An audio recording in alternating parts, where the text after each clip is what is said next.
Hi అండి. ఇక్కడైతే పొంగడాలు పాకంతో పని లేకుండా చేసేస్తున్నాను చూసేయండి. దీనికోసం 3 గ్లాసుల బియ్యాన్ని రాత్రంతా నానబెట్టుకొని, ఉదయం గ్రైండర్‌లో వేసి మెత్తగా రుబ్బేసుకోవాలి.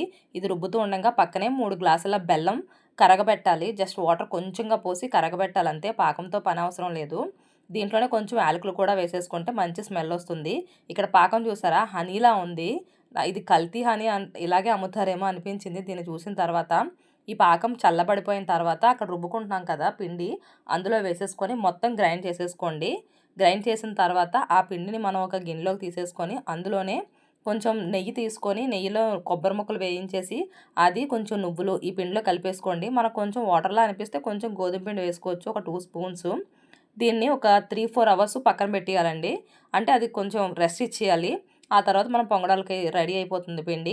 పొంగడం మనం వేసిన తర్వాత దానంతట అలా పొంగాలండి. పొంగిన తర్వాత అంచుల వైపు నూనె అలా అలా చిలకరిస్తూ ఉండాలి. ఇది సిమ్‌లోనే చేయాలండి. హైలో చేస్తే మాత్రం లోపల ఉడకదు, పచ్చి పచ్చిగా ఉంటుంది. మా పొంగడాలైతే చాలా పొంగాయి. మనకు కావాలంటే కొంచెం తినే సోడా వేసుకోవచ్చు. కొంచెం మెత్తగా వస్తాయి. నేనైతే వేశాను. కొంచెం మెత్తగా వచ్చాయండి. మీరు కూడా ట్రై చేసి ఎలా ఉన్నాయో నాకు కామెంట్‌లో చెప్పండి. బాయ్. మళ్ళీ కలుద్దాం.